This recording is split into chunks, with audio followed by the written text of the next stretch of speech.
Dear students, now we are going to discuss about transgenic plants.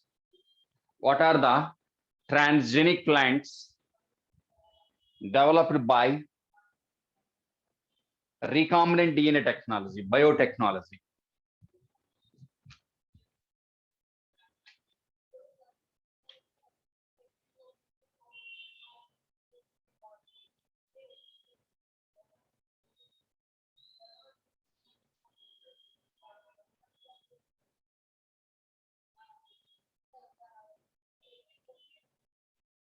Okay, so first one, transgenic plants which are resistant to various microbes and various diseases. So transgenic plants resistant to pathogens. So transgenic plants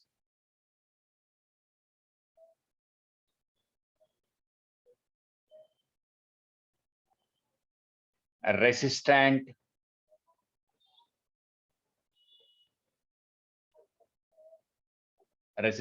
to pathogens or diseases or disease resistant varieties, various diseases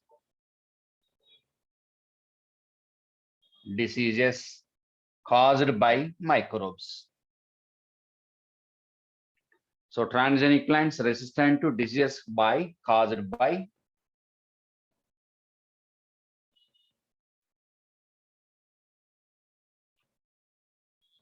microbes. Okay, so first example is transgenic papaya. What are the examples? Transgenic papaya variety. Transgenic papaya variety is resistant against ring spots. Resistant to papaya, transgenic papaya resistant to a virus that is able to cause ring spots. Ring spot virus. What is ring spot means? That is able to establish rings in the leaf. So resistant to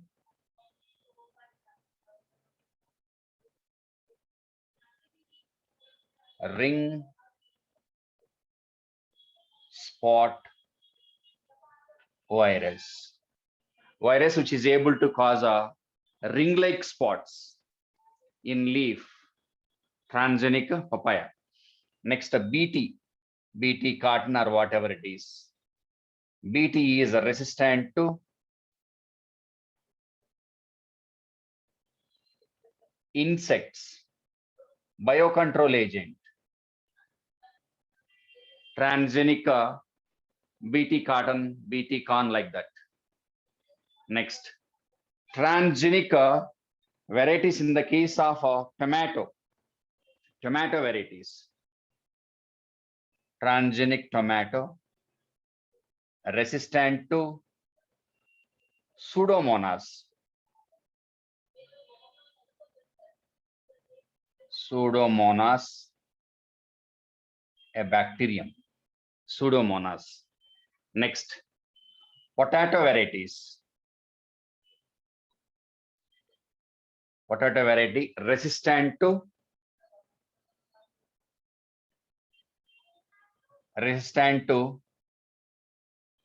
Phytophthora infestans, that is able to cause a yearly blight.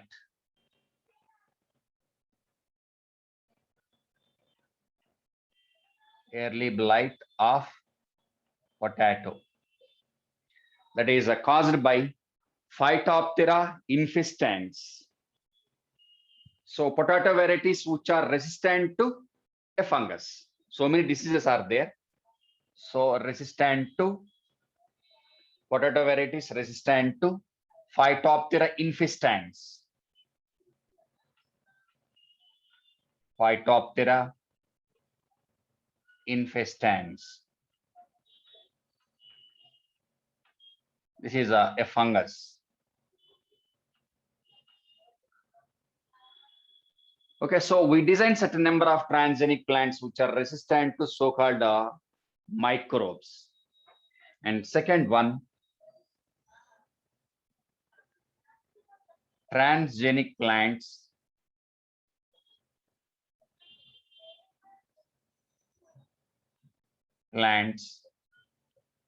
for food processing.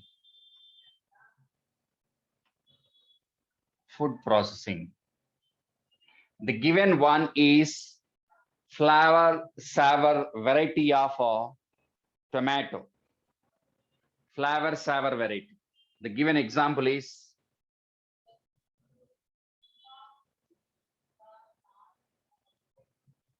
flavor sour variety of tomato. Okay, so this variety is resistant to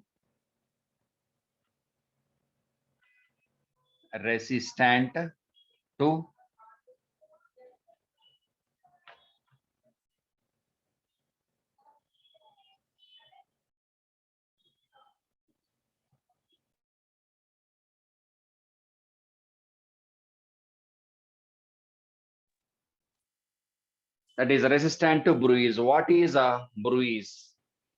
During transportation of a tomato, while it is transporting, tomatoes are touched with each other, rubbed with each other. During that, definitely it leads to what? Damaging the tissue.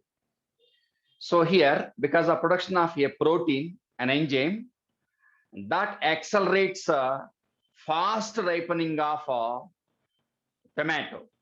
So if the tomato is subjected for fast ripening, storage, transportation will be very difficult. So bruise resistant varieties are with a longer shelf life. Shelf life period. What is a shelf life period? Storage period. Storage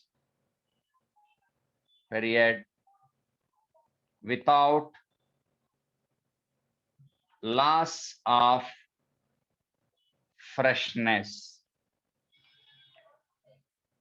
So simply, their shelf life period, storage period. Here, shelf life means storage period.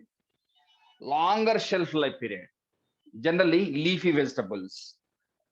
So in the case of leafy vegetable, what about a shelf life period? Shelf life period means storage period without a loss of freshness, 1 or 2 days. If they are not preserved within the refrigerator, definitely they get spoiled within 1 or 2 days of after harvesting.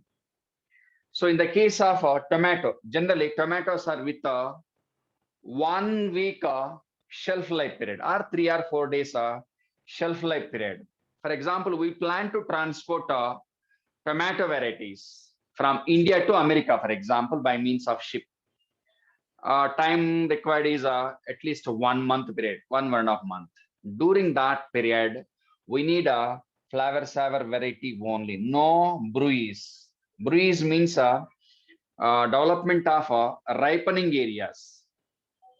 So if all the tomatoes are rubbed with each other, that leads to what? That area is compressed and that is able to trigger early or fast ripening of the fruit or fast ripening of tomato.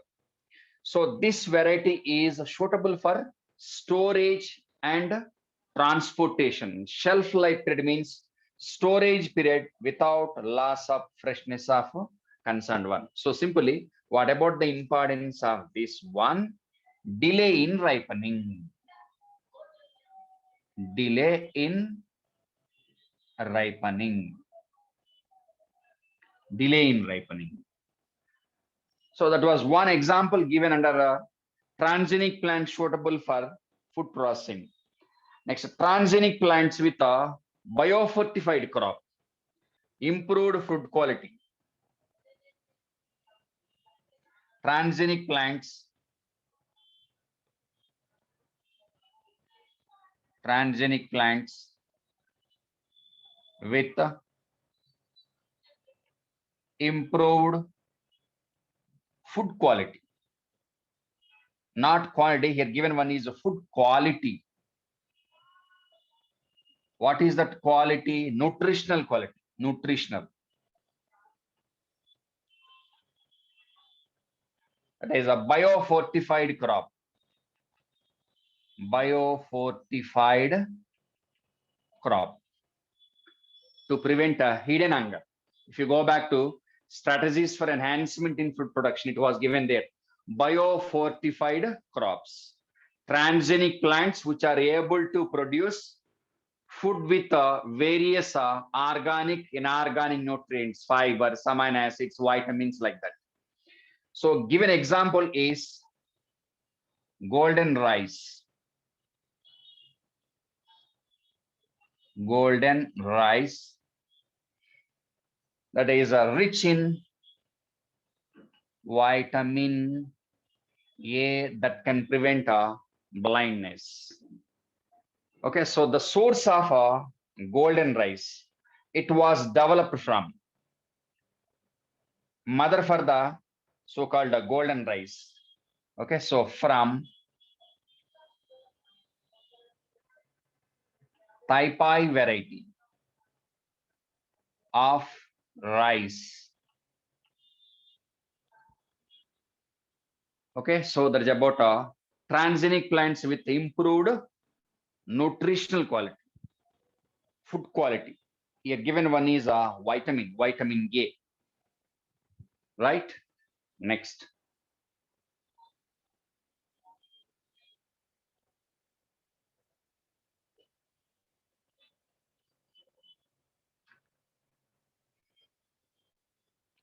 Next one is very, very important.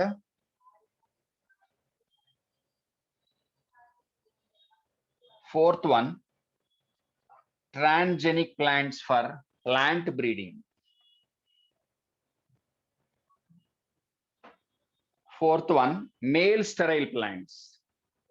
Male sterile plants, transgenic plants for transgenic plants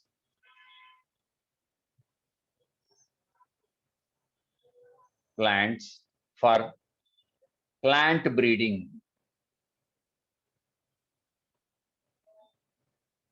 Plant breeding, that is particularly artificial hybridization. Artificial hybridization, conventional breeding method, artificial hybridization. Given example is male sterile plant. This is very, very important. Male sterile plants. In the case of Brassica species. Brassica species. What is that? Male sterile. For example, Brassica species crossed with, for example, only Brassica species. So here, flowers are bisexual flowers. Both are able to produce bisexual flowers.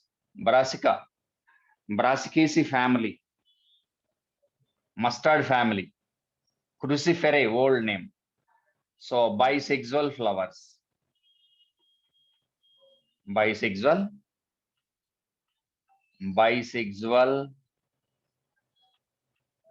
flowers.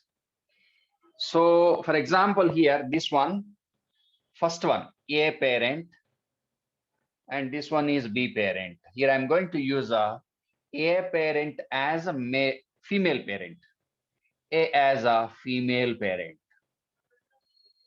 and B as a male parent. That is a source of pollen grains. Okay, so after evaluation and selection of parents, Definitely, bisexual flowers are subjected to emasculation. Emasculation. What is emasculation? Removal of androecium from the bisexual flowers present on a parent which we are using as a female one. So emasculation is a time consuming process, more labor required. So for emasculation, labor required, workers required, workers required. So if workers are required, definitely it is expensive.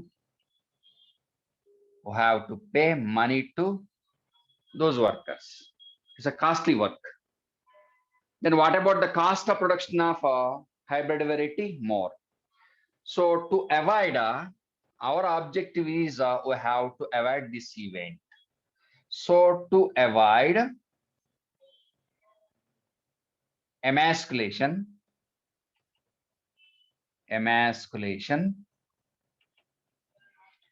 we have to develop male sterile plants. So for example, instead of a normal brassica, replace a plant with a male sterile brassica species, Brassica napus, for example. Male sterile brassica. So male sterile means this one also producing bisexual flowers. But what about androecium? So in this bisexual flower, male stamens, androecium is by birth now sterile. Androecium is a sterile. And what about gynoecium? Fertile gynoecium. Gynoecium is fertile. So here, a gene that codes for male sterility was introduced into brassica. Okay, so what about androecium? Now androecium is sterile. So like a staminode, similar to staminode. What is a staminode? Stamen is present, androecium present. That staminode is not able to produce, do not produce pollen grains. So brassica, normal brassica converted into male sterile brassica. That male sterile brassica is able to produce bisexual flowers. In that flower, androecium is sterile, like a staminode. A gene that codes for male sterility was introduced into brassica plant. So we can use this brassica plant directly. We can use this male sterile plant directly as female parent without emasculation. We can use this one as female parent. Here no emasculation is required. So no emasculation is required. No emasculation, without emasculation. Reason that androecium is sterile. Removal of androecium is not required.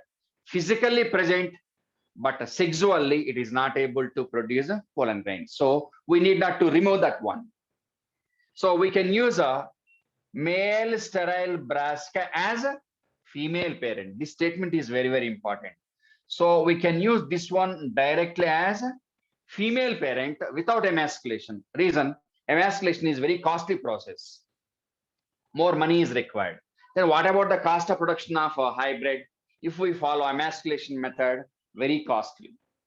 So to produce seed variety cheaply and to make that one cheaply available in the market, we have to produce a male sterile plants in the case of a species producing bisexual flowers, in which we plan to produce a hybrid variety by means of artificial hybridization.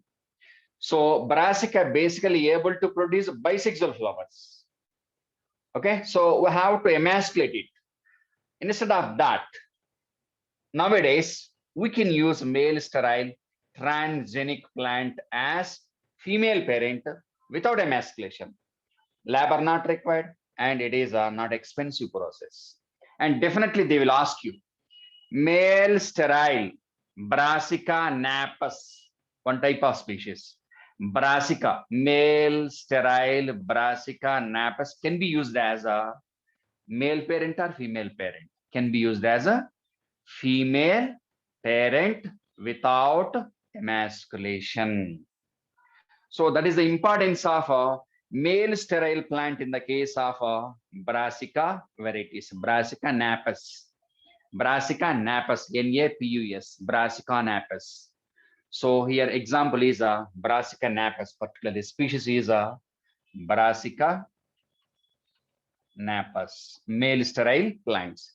Here male sterile means androecium is present that do not produce pollen grains. Like a staminode. What is staminode? Stamens are present. They do not produce pollen grains. Sexually important. Okay, physically present, physiologically present, sexually absent. So we can use that one as a female parent without emasculation. So this step is not required in the case of male sterile Brassica napus plants. And that is used in the case of artificial hybridization. So this is very, very important. Next, transgenic plants which are resistant to various stresses. Last one.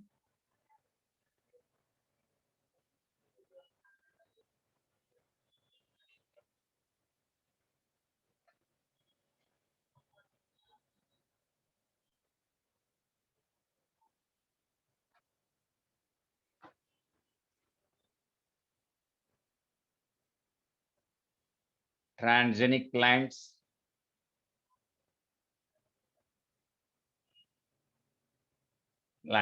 resistant to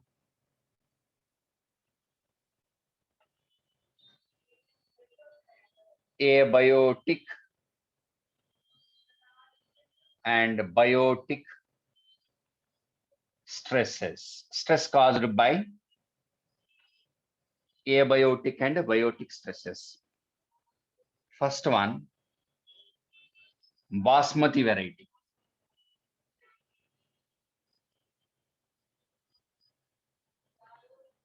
Basmati variety resistant to hot climatic, and Basmati variety is able to grow in temperate climatic conditions only. What about high temperature? Inhibitory. So Basmati variety is not able to grow in the area where a high temperature is present. So it is not easy to cultivate Basmati variety in tropical climatic conditions. But nowadays, transgenic Basmati variety, we can cultivate that one in tropical climatic conditions. So we made Basmati variety resistant to high temperature, able to grow in tropical climatic conditions. Next, Roundup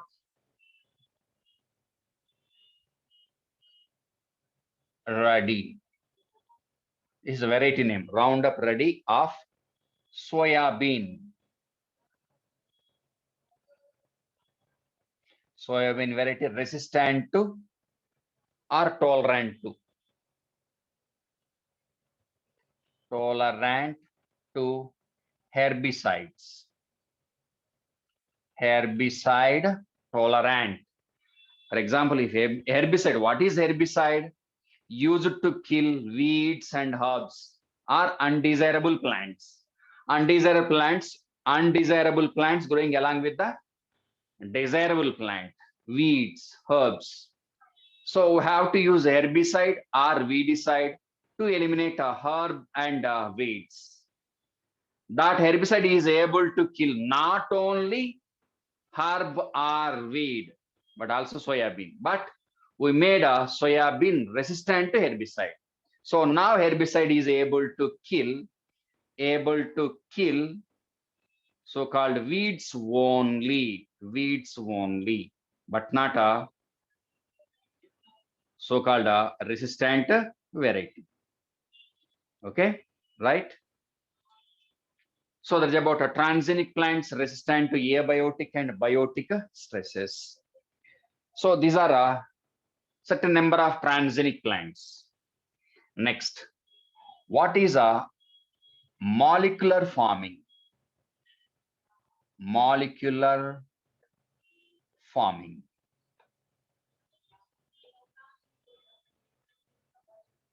Molecular farming. Okay, so what is molecular farming? Utilization of transgenic plants. Utilization of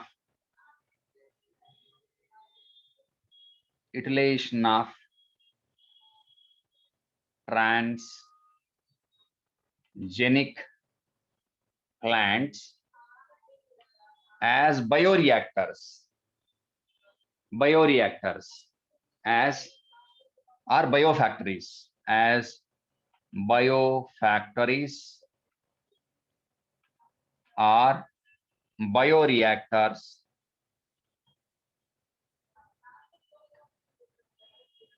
okay bioreactors for large scale production of antibiotics, vaccines, okay, proteins, next fuels also, starch and other materials, whatever it is. Okay, so we have to insert, for example, penicillin antibiotic produced by a fungus, Penicillium notatum chrysogenum. So if we are able to insert a gene coming from penicillin into so-called penicillin fungus into a plant, normal plant, tobacco plant, or some other plant, whatever the plant. So if that gene, a gene that codes for synthesis of insulin coming from that fungus with the help of recombinant DNA technology, if it is inserted into a crop plant, that may be a dicot or monocot or whatever the plant, now the plant is able to produce concerned antibiotic. So utilization of transgenic plants, cultivation of transgenic plants for large scale production of all these things is called as a molecular farming. So this branch means this area is going to revolutionize or going to replace both agronomy and pharmaceutical industries. For example, nowadays we are cultivating cotton for cotton.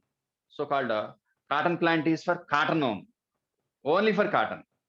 Along with cotton, if that plant is able to produce, for example, insulin, for example only, or interferon, or some other antibiotic, or a vaccine, for example, definitely entire agronomy will be revolutionized, means will be changed, subjected to some modifications. And what about the pharmaceutical industries, which are synthesizing drugs under in vitro conditions, will be replaced by so-called raw materials coming from the plant produce. So in future, transgenic plants are going to replace, change, bring lot of changes in the case of agronomy and pharmaceutical industries. They can provide raw materials. So according to that raw material processing, we have to design the industry. And to cultivate the transgenic plants, we have to design and we have to follow separate agro concerned applications, cultivation methods. Okay, right? So that's about transgenic plants. Now, what about other applications of biotechnology? Biotechnology in the case of medicine.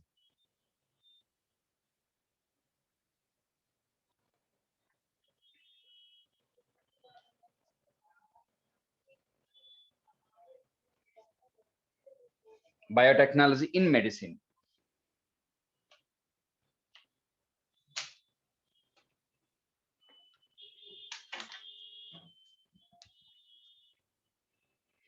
Other applications. Other applications means simply biotechnology in medicine.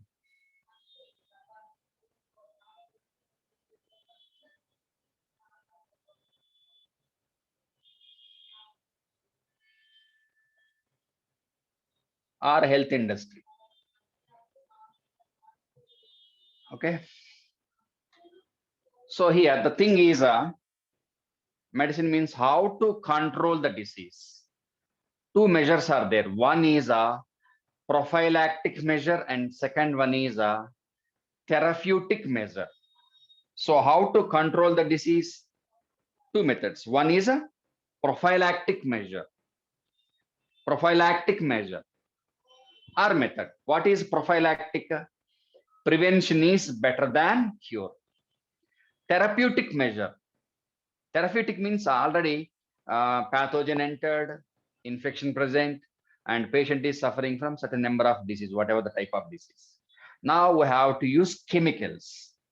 Therapy, chemotherapy, for example, with the help of chemicals, we have to control the infection. Okay. So here, what about the role of biotechnology in medicine? That is therapeutics. Nowadays, we are using biotechnology, recombinant DNA. Recombinant DNA or chimeric DNA for the synthesis of recombinant DNA used for therapeutics. Therapeutics to produce a number of chemicals, therapeutic drugs used for therapeutic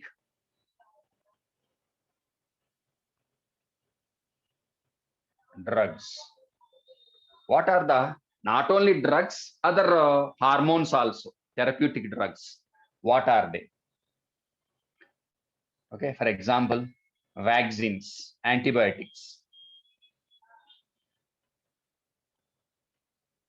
vaccines, and interferons. Antibiotics well known, the vaccines well known, the interferon, a chemical that is able to control spreading of virus.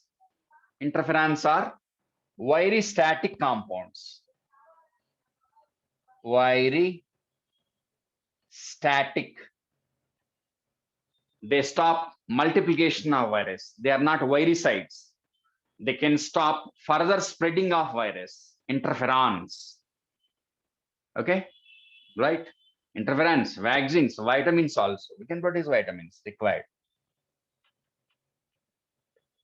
Vitamins and proteins, amino acids also, if required. Like that, so many are there. These are certain number of therapeutics. So with the help of genetically modified organisms, maybe plant or microbe or transgenic animal. Nowadays, we made very easy to produce so-called therapeutic drugs industrial.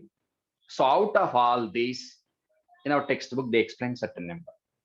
So here, if the drug is artificially produced, not biological in origin, and if that drug is injected into patient, definitely, what about the immunological response of that body? Definitely, so-called antibiotic or a vaccine, which is produced by means of artificial methods, definitely that is able to cause some side effect. That may be allergy or damaging some part, abnormal conditions. So that leads to abnormal immunological responses, immunity system, immunity. Actually, so for example, a drug or for example, in our body, a pathogen is present. That pathogen is able to produce antigen. That antigen is a toxin able to cause a disease. In response to that antigen, our body is able to produce antibody to counteract the infection caused by that pathogen, whatever it is. So if the drug is artificial one, what about our immunological responses, abnormalities, allergies, side effects? But if the drug is coming from biological origin, there will be no abnormal, undesirable immunological responses, no allergy, no side effects.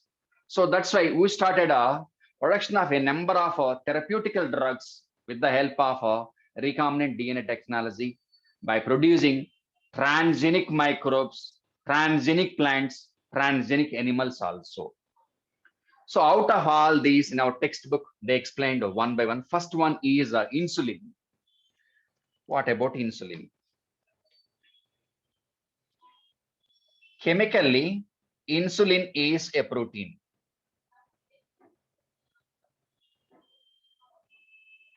Insulin. See the difference between insulin and inulin. Inulin, polysaccharide. Insulin, a protein. So insulin is chemically,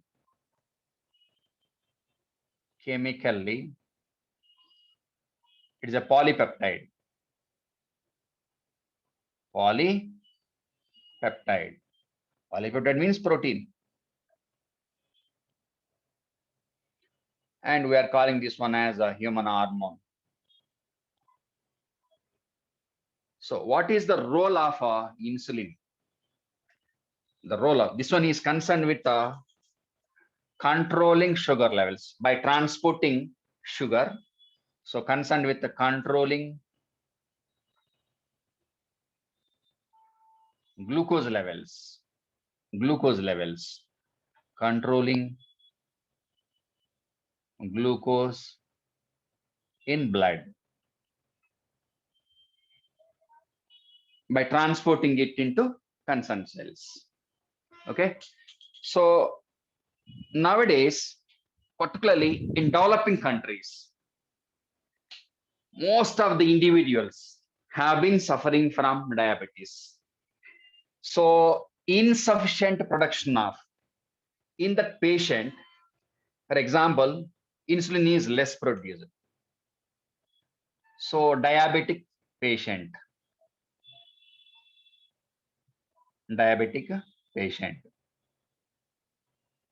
patient suffering from diabetes. Generally, in them, what about a quantity of insulin?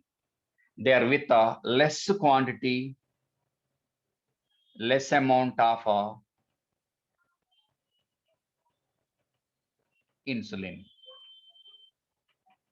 Actually, in our body, insulin is produced by naturally under in vivo conditions. In this case, in our body, human body, here I'm taking human body or mammals. In human body,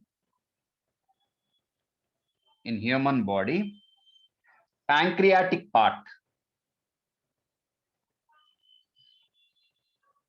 pancreas or pancreatic part, which is attached to liver. Okay, so this pancreatic part is concerned with the synthesis of insulin. So in that pancreatic part, a desirable gene that codes for insulin is present. In the olden days, before genetically engineered E. coli, insulin was extracted from pancreatic part, pancreas of slaughtered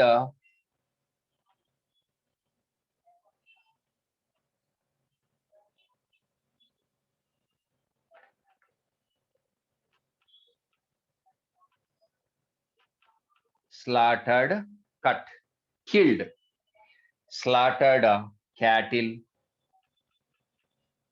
and pigs. Okay, so out of pancreatic part, what about the availability of insulin? Very less. Then what about the cost of insulin? Once upon a time, very costly. Yeah, pancreas. So what about the cost of insulin coming from pancreatic part? Very costly. But nowadays, with the help of transgenic E. coli, transgenic E. coli. is able to produce insulin, that is called as a humulin. Humulin. Okay, so if we go back to Eli Lilly company, so Eli Lilly company, American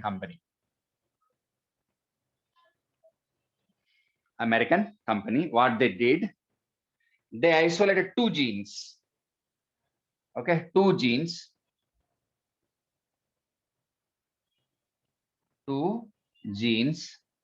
from human beings. For example, human beings, they code for, okay, so gene 1 coding for, and the gene 2 coding for. So gene 1 is coding for, that is concerned with the transcription translation. Gene 1 is coding for R A gene, B gene. A gene is coding for A peptide.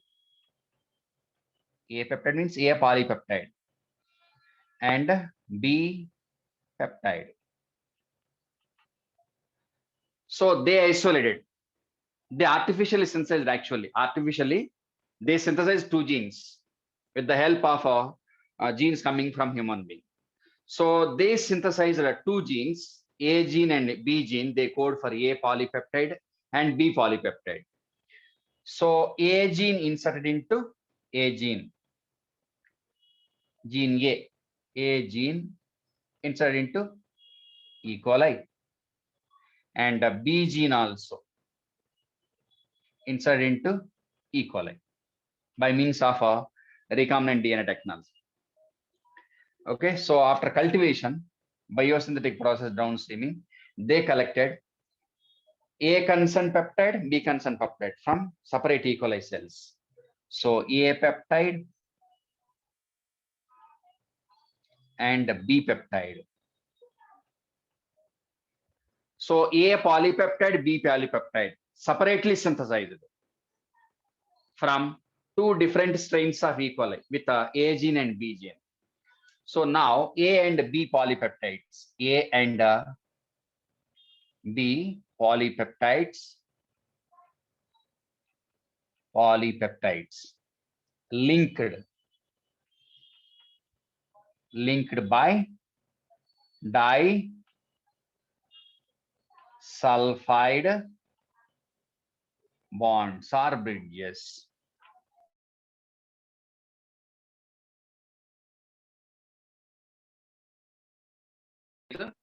Insulin to synthesize insulin. So that is artificially produced, but under natural climatic conditions, means under laboratory conditions, sorry, with the help of genetically engineered E. coli. Now go back to naturally produced insulin. What about naturally produced insulin, and what are the peptides present in that? So this one is with the help of transgenic E. coli. Next, what about insulin, which is naturally produced, and what about processing of that insulin?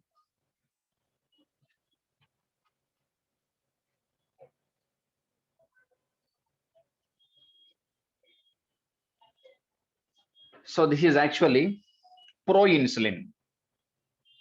What is a proinsulin? Proinsulin is immature one, non-functional one. Proinsulin is non-functional protein, non-functional one. Processing is required. Go back to biomolecules, primary structure, secondary structure, tertiary, quaternary structures. So first formed one, nascent protein, is a nascent protein, recently produced one. Youngest one, non-functional, immature one. So processing is required. So what about the proinsulin? Proinsulin is with so this is a chain, single chain only. This is some part. Next part. and the remaining part. Okay, so this part is A peptide. This one is a peptide. This one, red colored one, is a B peptide. And in between these two, C peptide.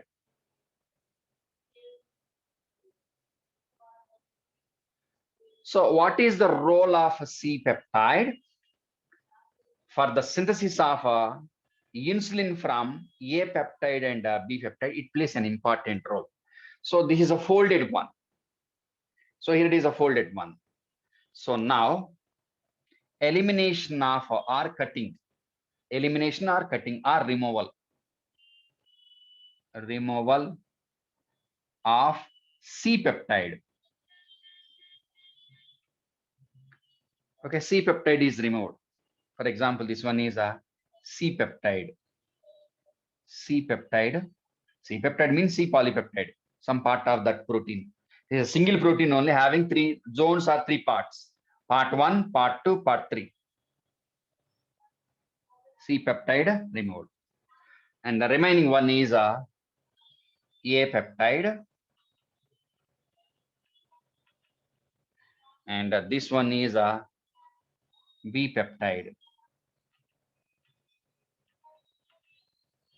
B peptide. So now establishment of a disulfide bridges. Sulfur, sulfur bond, sulfur, sulfur bond, sulfur, sulfur bond. Okay, right? So this is a mature insulin.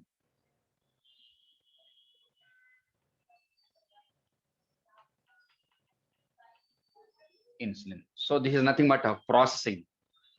Proinsulin is subjected to processing.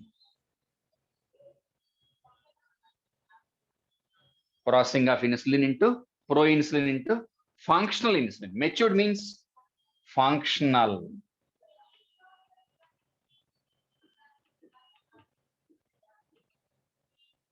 Functional insulin.